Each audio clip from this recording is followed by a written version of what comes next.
Good evening, Greg here, burning both ends, burning on the back end of Sunday, May 27th, 2018. It is 10:15 p.m. Pacific. Got my bubbly water and Lyre Lemon. I'm all set, ready to post.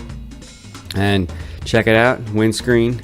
Just bought that, so hopefully that's going to help out with some of the popping that I've noticed in some of the posts. But let's get right into tonight's topic.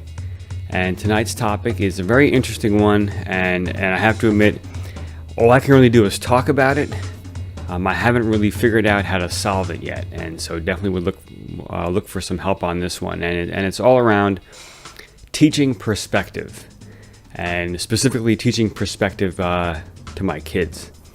And so, in my experience, perspective is a powerful tool that can create drive, can support self-confidence, self-control. But I also realize that it takes time to absorb.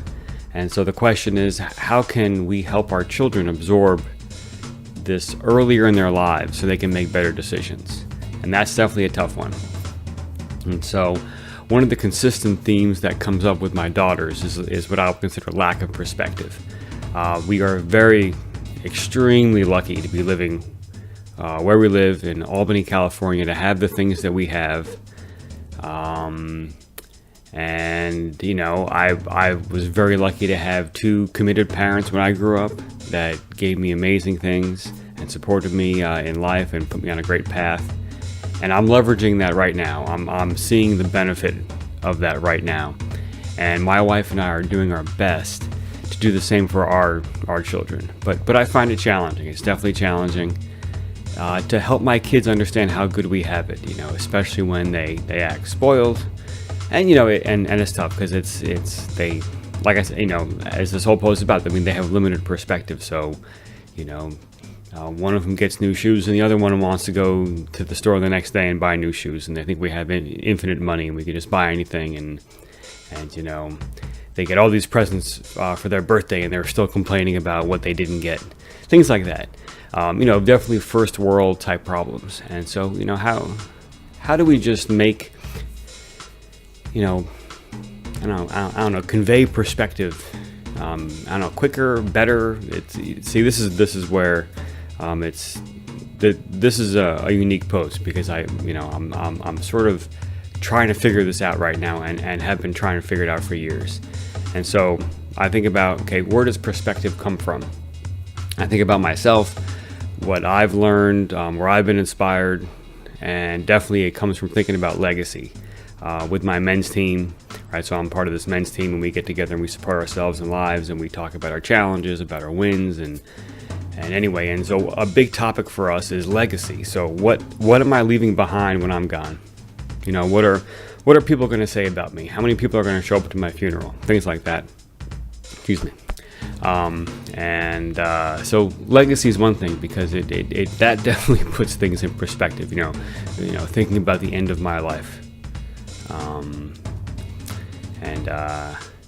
So, you know, things like regret. I know Gary Vaynerchuk's big on that one. That one, you know, through his content, I've absorbed that one from him, you know, and that's a big reason for this channel, for this motivation right now, is I want to look back on this time in my life when I'm in my 60s and 70s and know that, hey, I was fully committed and I crushed it, and I'm so glad I did that work. Because to be quite honest, when I hit 60, 75, I'm not going to remember the lack of sleep I'm getting right now. And, you know, and I have to say, someone did challenge me the other day. I was telling them about burning both ends. And they said, is that sustainable? You know, this kind of 5 hours of sleep and doing all these posts. And, you know, that's a good question. That's a very good question. But I have to say, on the 5 hours of sleep, I'm pretty happy with it. I'm sleeping better than I've ever slept before. I am working myself very hard, and when I hit that pillow, I am out. Months ago, when I wasn't doing this crazy schedule, even though I was tired, I remember lying in bed and staring at the ceiling and being like, when am I going to fall asleep, and things like that, and lots of thoughts. And now I don't have, like last night when I went to sleep, I don't recall even lying there in bed for any amount of time. I just remember, you know, lying down and being asleep, and then the alarm going off. So anyway, so regret, you know, definitely helps helps get me into action. And I find that both of these, thinking about regret, thinking about legacy, it helps my time scale, right? This long-term thinking, this infinite game, right? It's all about time scale and the perception of time. I mean, it's really hard when you think about it. It's really hard for us to perceive time. It's such an odd thing. I mean, I can't even think about 1,000 years. That's even 100 years is really tough. 10 years is challenging. To really, kind of really wrap my head around what 10 years looks like and feels like and what it consists of. And when we think about our planet and how 1,000 years is like nothing, and yet, 6 months can be an eternity for me to wait for something. And so I find time scale, wrapping my head around time scale, and the perception of time is part of this. But so these concepts are good and they're good thought experiments, but there is nothing compared to, and the real way that perspective leaks into our bodies and to our minds is experience. It's an experiential thing, and it comes with action, right? I can't read about it.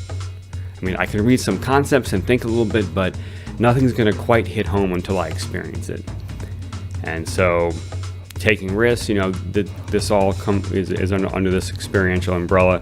Taking risks, getting out of my comfort zone, failure, being in someone else's world, which can be a very tough place to be. We all like the comfort of our own home, but being in someone else's world, seeing it through their eyes, seeing how they live their lives. I mean, one thing that I tell my daughters is that there are people around the world who all day long they dig through garbage to find food, and that's how they survive. And so when my kids complain about dinner and complain, it's like, wow, the things that we have in this house. Let's think about these folks that don't have much of anything, and how lucky we are. And it doesn't always quite work, which is why, like I said before, I'm challenged by this. And then there's this great quote by Pete Seeger, which really, I think, sheds light on this whole topic. It's, education is what you get when you read the fine print. Experience is what you get when you don't. And I just really like that one, because it's that experience that really teaches perspective, that really kind of drives that point home. Okay, so now teaching my kids perspective, like I said, very challenging.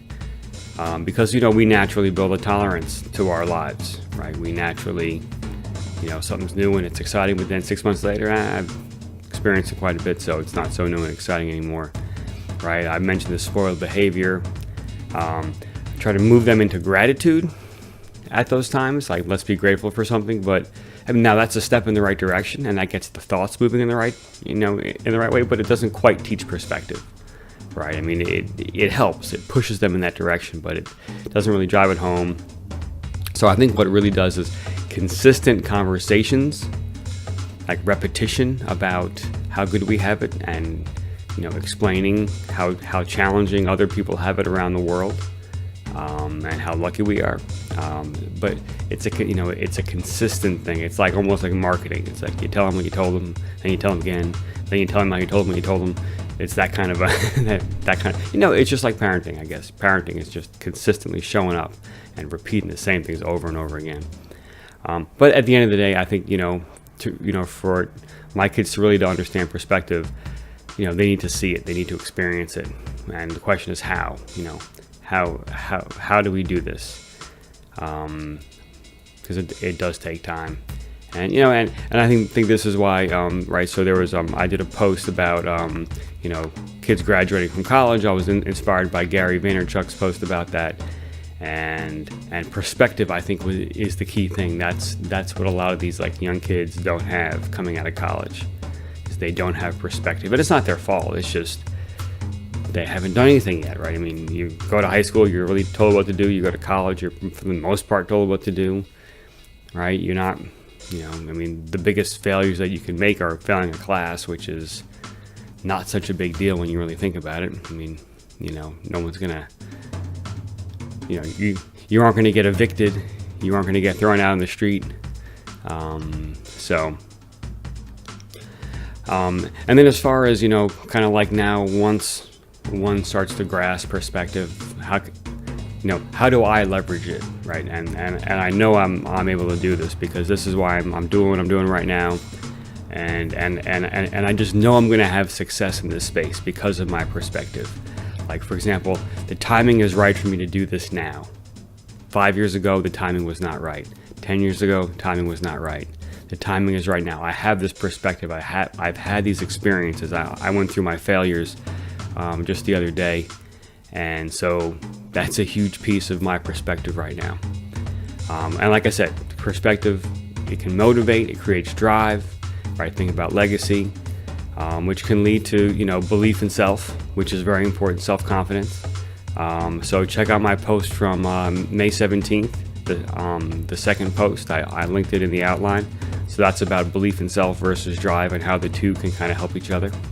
It supports self-control because of the whole regret component. Is like, hey, maybe I'll avoid that path because I don't want to, regret this. I'm at a point now where I really need to get into action, and I'm going to not go there. I'm not going to hang out with those people, or I'm not going to do that.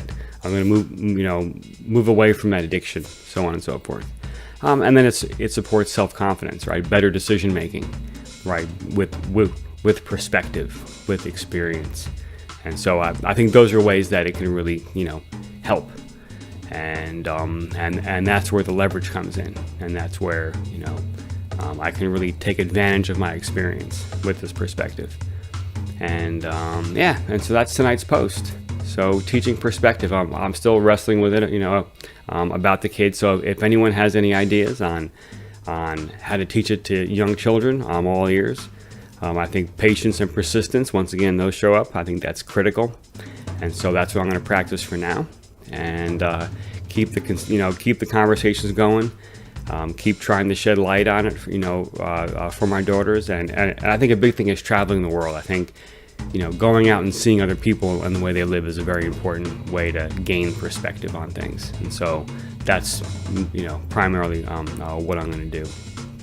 And so subscribe to this channel if you like what you hear. This is all about my journey as an aspiring entrepreneur. So tell me about what you're up to.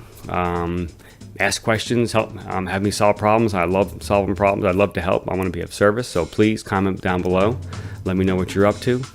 I've linked some motivational videos in the description. Check those out. Those are really big for me. Those really helped me get on this path this year. If you like the beats in the background, that's my alter ego, G Money. I've been drumming for a few decades. I write these drum songs.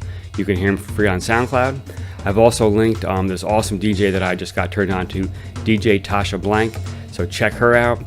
There's a DJ set by her down there in SoundCloud. She's got a ton of music in SoundCloud, so you can listen to her for days or something in SoundCloud. But anyway, that's it for tonight. Have a great night. Have a great weekend. Have a good Memorial Day. And I will see you in the morning.